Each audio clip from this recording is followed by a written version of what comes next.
सुदन किराती जस्ता मान्छेहरू त कसरी हुन्छ छिमेकीलाई मार्ने, कसरी हुन्छ नेपालीले नेपालीलाई मार्ने भनेर ब्याङ्क लुट्दै हिँड्ने बेलामा, बम पड्काउँदै हिँड्ने बेलामा, बालबच्चा मार्दै हिँड्ने बेलामा, नेपालका पुलिस आर्मीहरूलाई मार्दै हिँड्ने बेलामा हामी नेपालको जडीबुटी बेचेर विश्व बजारमा चाहिँ हामी हाम्रो आफ्नो स्वाभिमानका हिसाबले बाँच्नुपर्छ भनेर लागेका देशभक्त धार्मिक व्यक्तिहरू थियौँ। तर हर्बोको कुराले म अपमानित हुन्न। हर्बो भनेको नेपालको जडीबुटी विश्व बजारमा बेच्छु भनेर खोलेको 61 सालको कम्पनी हो। म 64 सालमा आश्रम छिरेको थिएँ। 64 सालसम्म मेरो कार्यकारी म्यानेजमेन्ट थियो, म कार्यकारी निर्देशक थिएँ। त्यहाँ कोही पनि ठगिँदैन थियो, किनभने कम्पनीबाट सामान किन्थे, सामान किने बापत सामान लान्थे, पैसा जति दिन्थे त्यो बराबर सामान लान्थे।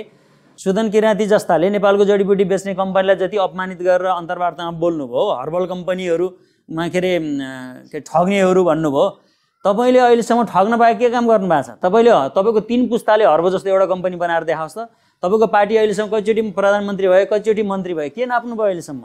के चाहिँ गर्नु भएको छ? विदेशीको ऋण लिएर देशलाई डुबाउनु भएको छ, बेरोजगार भएर नेपालीलाई विदेशमा बेच्नु भएको छ। अझ पनि मैले नेतृत्व पाएँ भने 10 वर्षमा नेपालको ऋण तिर्ने खाका पनि तयार पार्न सक्छु, लाखौँ मान्छेहरूलाई अहिले पनि रोजीरोटी दिन सक्छु। 250 वर्षसम्म एउटा देशभक्त कम्पनी बनाउन सक्नु भएको छैन।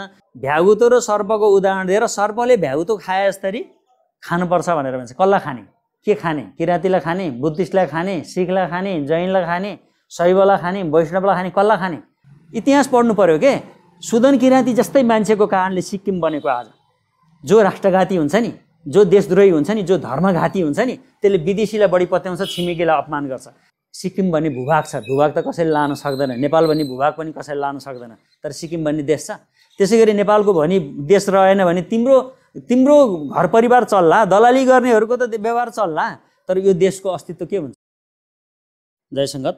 नेपालमा अहिले बहालवाला मन्त्रीले नेपालको सनातन परम्परालाई कमजोर बनाउनलाई भ्यागुताले पुतली खाए जस्तो होइन कि सर्पले भ्यागुतो खाए जस्तो बिस्तार बिस्तार नेपालको समग्र साम्राज्य नि, यो सनातन ओमकार परिवारको साम्राज्य नि निल्नुपर्छ भन्ने गरी र क्रिस्चियनलाई नस्वीकार्नेहरूलाई जेल हाल्नुपर्छ, क्रिस्चियनको अस्तित्व नस्वीकार्नेहरूलाई जेल हाल्नुपर्छ, सबैले क्रिस्चियनलाई मान्नुपर्छ भन्ने अभिव्यक्ति दिएर विवादमा आउनुभएका मन्त्रीको विरुद्धमा धार्मिक क्षेत्रको आन्दोलन भइरहेछ।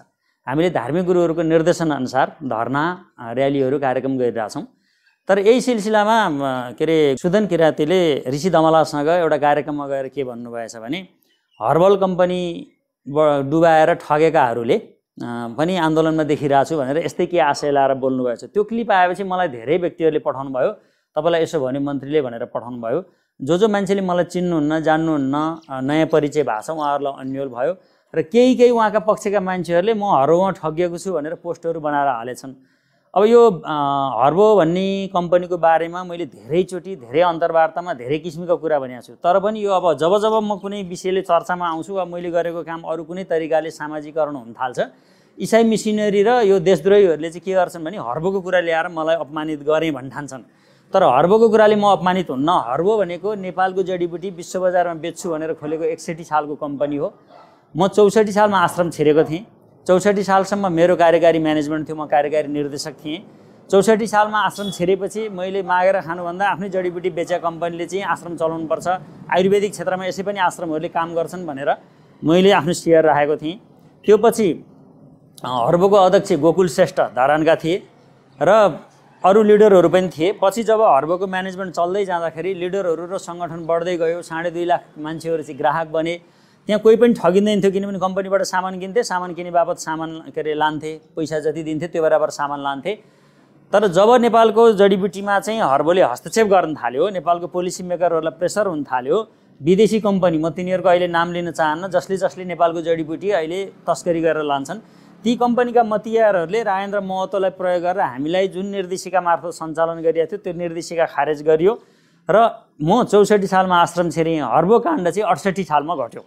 68 सालमा घटेपछि हर्बोको अध्यक्ष लगायत बोर्डले नेतृत्व गर्नुपर्ने, हामी सबै मिलेर नेतृत्व गर्नुपर्ने काम गर्दै गयौँ, जसमा हामीले मुद्दा मामिलाहरू झेल्यौँ। हामीलाई जेलमै कोचेर सडाउन खोजिएको थियो, ठुलो षड्यन्त्र भएको थियो, किनभने विदेशी कम्पनीलाई च्यालेन्ज गर्ने त्यतिखेर हामी मात्र थियौँ। किनभने 250 वर्षको इतिहासमा नेपालको जडीबुटी विश्व बजारमा बेच्नुपर्छ भन्ने एउटा पनि कुनै पनि कम्पनी आएको थिएन।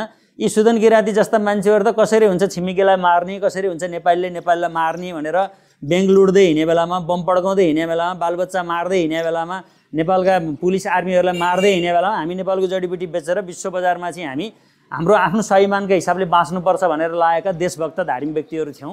त्यो पछि मुद्दा मामिला जित्यो, सबै थोक भयो। तर हर्बोका अध्यक्ष गोकुल श्रेष्ठले गर्नुपर्ने कारोबारहरू नमिलाएर भागेर हिँडेपछि त्यतिखेर हर्बोकै प्रेजेन्टेसन गरेर हिँड्ने लिडर जीबी राई, जो ग्यालेक्सी टिभीको अध्यक्ष छ, जीबी राई चाहिँ सहकारीहरूमा काम गरिरहेको, किनभने पहिले हर्बोमै काम गरेको, 66 सालपछि अब 68 सालपछि हर्बो बन्द भएपछि सहकारीमा काम गरिरहेको हुनाले सहकारीमा काम गरिरहेछ, ठिकै छ, हर्बो चिनेको मान्छे बुझेको मान्छे भनेर उसँग प्रस्ताव राख्यो।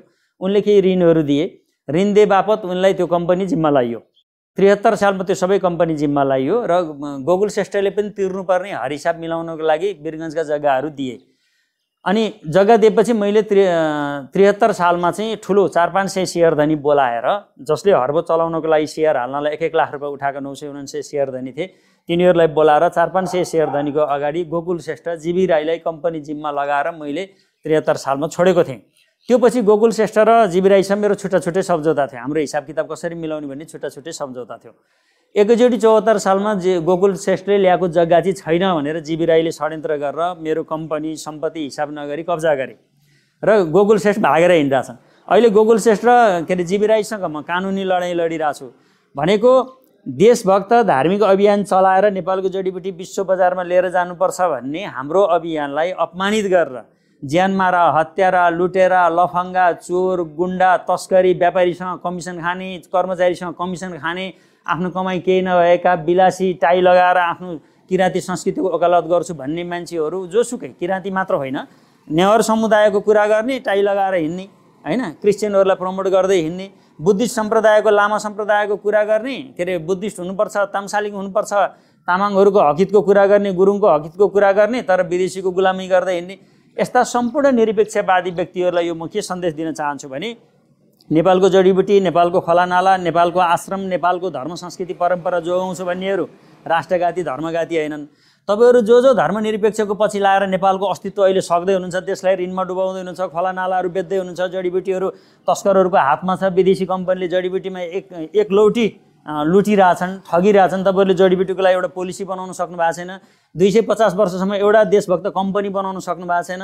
सुदन किराँती जस्ताले नेपालको जडीबुटी बेच्ने कम्पनीलाई जति अपमानित गरेर अन्तर्वार्तामा बोल्नुभयो, हर्बल कम्पनीहरूमा के अरे ठग्नेहरू भन्नुभयो, तपाईले अहिलेसम्म ठग्न बाहेक के काम गर्नु भएको छ? तपाईको 3 पुस्ताले हर्बल जस्तो एउटा कम्पनी बनाएर देखाओस् त। तपाईको पार्टी अहिलेसम्म कतिचोटि प्रधानमन्त्री भयो, कतिचोटि मन्त्री भयो, के नाप्नु भयो अहिलेसम्म? के चाहिँ गर्नु भएको छ? विदेशीको ऋण लिएर देशलाई डुबाउनु भएको छ, बेरोजगार भएर नेपालीलाई विदेशमा बेच्नु भएको छ। अझ पनि मैले नेतृत्व पाएँ भने 10 वर्षमा नेपालको ऋण तिर्ने खाका पनि तयार पार्न सक्छु, लाखौं मान्छेहरूलाई अहिले पनि रोजीरोटी दिन सक्छु। हामीसँग त्यति क्रिएसन छ, हामीसँग त्यति भिजन छ, हामी त्यति मिसन छ। हामी कसैको लुटेर आफ्नो पार्टी चलाएका मान्छे हैनौँ, कसैलाई कुटेर पार्टी चलाएका मान्छे हैनौँ, कसैलाई ठगेर चाहिँ हामीले आफ्नो आश्रम चलाएका मान्छे हैनौँ। तपाईँ भ्रममा हुनुहुँदो रहेछ। तपाईँ आफ्नो छवि, गलत चरित्र, गलत सोच जोगाउनलाई तपाईँले व्यक्तिगत आरोपमा उत्रिनु हुँदो रहेछ। म व्यक्तिगत रूपमा त भनिरहेको छैन, तपाईँको सभ्यतै छैन, तपाईँ मन्त्री हुन लायक मान्छे हैन। माओवादीले किन तपाईँ जस्ता छुलिया मान्छेलाई मन्त्री बनायो, त्यो माओवादी पार्टीले जान्ने कुरा हो। तपाईँ जस्ता चरित्रको कारणले माओवादी भन्ने पार्टीले अबको चुनावमा एक सिट पनि जित्दैन, यस्तै पारा हो भने। किनभने नि तपाईँ यति नकचरो हुनुहुन्छ कि नामको अगाडि किराँती राख्नुहुन्छ, अनि भाषण गर्ने बेलामा के भन्नुहुन्छ भने हामीले चाहिँ बिस्तारै, हामीले भनेको के हो, क्रिस्चियन र तपाईँहरूले बिस्तारै भ्याउताले पुतली खाए जस्तो होइन, सर्पले भ्याउतो खाए जस्तो नेपालको धर्म संस्कृति परम्परा चाहिँ हामी खानुपर्छ, कब्जा गर्नुपर्छ भन्ने होइन तपाईँको आशय। भनेको इसाईहरू जति बढ्दै गयो तपाईँलाई त्यति रमाइलो लाग्छ होइन। किराँतीहरू सबै धर्म परिवर्तन गरेर इसाई भयो भने तपाईँलाई गजब लाग्छ होइन। दलितहरू सबै इसाई भयो भने तपाईँलाई गजब लाग्छ। नेवारहरू सबै इसाई भयो भने गलत लाग्छ। तपाईँ क्षेत्री बाहुनको एउटा समुदायको मात्र भन्ठानुहुन्छ सनातन हिन्दू परम्परा। सनातन हिन्दू परम्परा भनेको 125 थरी नेपालीको परम्परा हो। मुस्लिमले पनि सनातन हिन्दू परम्परा मान्छन्, हामीसँग होली खेल्छन्, हाम्रा चाडबाडमा आउँछन्, बस्छन्, रमाउँछन् नेपालका मुस्लिमहरू। विदेशी मुस्लिमहरू कति आतङ्ककारी छन् त्यो अलग कुरा हो। नेपालको मुस्लिमले सम्म विरोध गर्न सकेको सनातन हिन्दू परम्परालाई तपाईँले इसाई मिसनरी चलाएर जुन गर्नुभयो, यो तपाईँको जिन्दगीमा सबैभन्दा ठुलो पाप हो।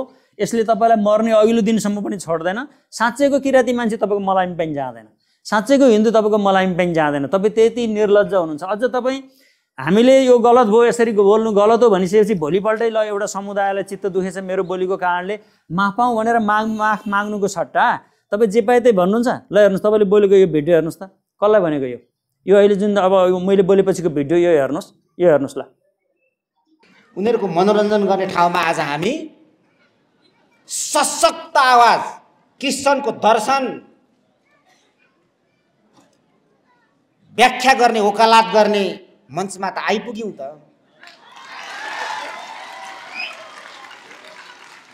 हिजो कसैले क्रिस्चियनको कमतै प्रयोग गर्दाखेरि त्यसको हालत के हुन्थ्यो हामी सबैलाई थाहा छ त। विजय त क्रमशः हुँदैछ। हामी चाहन्छौँ भ्यागुताले छिचिमिरा खाए जस्तै विजय भएको ख्याप्पै खाइहालिन्थ्यो। सर्पले भ्यागुता खाए जस्तो विजय हुँदैछ, बिस्तारै निल्दैछ। अब ल हेर्नुहोस् यहाँ के भनिएको छ, भ्यागुतो र सर्पको उदाहरण दिएर सर्पले भ्यागुतो खाए जस्तरी खानुपर्छ भनेर भन्छ। कसलाई खाने, के खाने, किराँतीलाई खाने, बुद्धिस्टलाई खाने, सिखलाई खाने, जैनलाई खाने, शैवलाई खाने, वैष्णवलाई खाने, कसलाई खाने, इसाईले नेपालमा आएर कसलाई खाने, यहाँको स्थानीय परम्परालाई खाने, स्थानीय वेशभूषालाई खाने, स्थानीय भाषालाई खाने, कसलाई खाने। अनि काङ्ग्रेस र कम्युनिस्ट चलाउने, हजारौँ नेपालीहरूलाई मार्ने, अनि जति सक्दो खाइदिने, नेपालमा भएको जति खाइदिने, यो कति खराब कुरा छ। अर्को हेर्नुहोस्, उहाँले फेरि मैले सबैलाई गाली गरे होइन, सबैलाई जेल हाल्ने भने होइन, संविधान विरोधी होइन, संविधानको बारेमा उहाँले भने हेर्नुहोस्। क्रिस्चियनलाई मान्दिन भन्नु चाहिँ संविधान मान्दिन भन्नु। संविधान मान्दिन भन्ने देशद्रोही हुन्। यदि कसैले देशद्रोह गर्छ भने त्यसलाई हातकडी लगाउने, जेलमा हालिदिने हो। यो भिडियो हेरेपछि तपाईँ भन्नुहोस्, नेपालको संविधान सुदन किराँतीले व्याख्या गरे अनुसारै छ। यदि संविधानको विरुद्धमा बोल्नु राष्ट्रघात हो भने 46 सालको संविधानको विरुद्धमा बोल्ने काङ्ग्रेस कम्युनिस्ट राष्ट्रघाती हुन्। 17 सालको संविधानको विरुद्धमा बोल्ने 46 सालका आन्दोलनकारीहरू राष्ट्रघाती हुन्। आज यो 72 सालको संविधानको विरुद्ध बोल्नेहरू राष्ट्रघाती हुन्। संविधानमा हामीले चाहेको कुरा पुरा भएको छैन भनेर भन्ने तराईवासीहरू राष्ट्रघाती हुन्। त्यहाँ अलि कति नेपालीहरूले आफ्नो कुरो अझ पनि अधिकार पाइया छैन भनेर आन्दोलन गरिरहेछन्, ती सबै राष्ट्रघाती हुन्। भनेपछि यो संविधानको विरुद्धमा बोल्ने बित्तिकै राष्ट्रघाती हो भने तपाईँ पहिलो राष्ट्रघाती हो, किनभने तपाईँले 46 सालको संविधानको विरुद्ध बोलेर आउनुभयो। तपाईँहरू जस्तो राष्ट्रघातीले हामीलाई राष्ट्रघाती भनेर सिकाउने, जसको वेशभूषा आफ्नो छैन, जसको परम्परा आफ्नो छैन, जसको आफ्नो जीवनशैली छैन, राज्यका निकायहरू सबै इसाईकरण गर्दै हिँड्नु भएको छ, फिरङ्गीहरूको इसारामा उठ्ने बस्ने तपाईँहरूको नियम छ, तपाईँहरूको कमाउने स्रोत पारदर्शी छैन, तपाईँहरूले कुनै व्यापार व्यवसाय गरेर कसैलाई रोजीरोटी दिएको ग्यारेन्टी छैन, सार्वजनिक रूपमा नेपालको कुनै पनि स्रोत साधन परिचालन गरेको ग्यारेन्टी छैन। तपाईँले आएर हामीलाई सिकाउने, हाम्रो आश्रममा आएर तपाईँ जस्ता लन्जु फन्जुले त 2-4 वर्ष बसेर सिक्नुपर्छ र हाम्रो आश्रमको एउटा सामान्य सदस्यले तपाईँ जस्ता राष्ट्रघाती र धर्मघातीहरूलाई पढाउँछ। त्यही भएर यो कुरो गलत बोल्नुभयो र यी बोलेका कुराहरू गलत होइनन् भनेर पनि नभन्नुहोस्। उहाँले के भन्नुभएको छ, इसाईको अस्तित्व नस्वीकार्ने। इसाईको अस्तित्व स्वीकार्ने भए त म इसाई भइहालेँ नि, म किन शैव हुन्छु, म किन वैष्णव हुन्छु, म किन किराँती हुन्छु। किराँतीले इसाईको अस्तित्व स्वीकारे भए त इसाई हुँदैन। मान्छे नेपालका सबै मान्छे इसाईको अस्तित्व स्वीकार्ने हुनुपर्ने। यस्ता लन्जु फन्जु कुरा बोलेर हिँड्ने तपाईँ जस्ता लन्ठु शासकहरू नेपालमा मन्त्री सांसद त होइन, वडा अध्यक्ष पनि चाहिएको छैन। यसरी भिडियो बनाउने मेरो रहर पनि थिएन। तर जब तपाईँले ऋषि धमलासँग गएर व्यक्तिगत रूपमा के अरे त्यो पनि कुरै नबुझिकन नेपालको जडीबुटी विश्व बजारमा जाने काम चाहिँ गलत भयो। भट्टी पसल रक्सीको तपाईँले लाइसेन्स कतिवटा दिनुभयो, नेपालको जडीबुटी बेच्ने लाइसेन्स कतिवटा दिनुभयो, उति छ। दिन पुर्याएर जन्मिया हो भने ल मिडियामा आएर बोल त, हेरौँ त ल। कतिवटा रक्सी फ्याक्ट्रीको लागि कमिसन खाएर लाइसेन्स दिएको छ, तर कतिवटा चाहिँ जडीबुटी फ्याक्ट्रीको लागि लाइसेन्स दिएको छ। हर्ब जस्ता कम्पनी बन्द गरेर डाबर, रामदेव जस्ता विदेशी कम्पनीहरूले, नेपाल लिभर जस्ता कम्पनीहरूले यहाँ गाउँ गाउँमा गएर लुटेको तिमीले हेरेका छौ।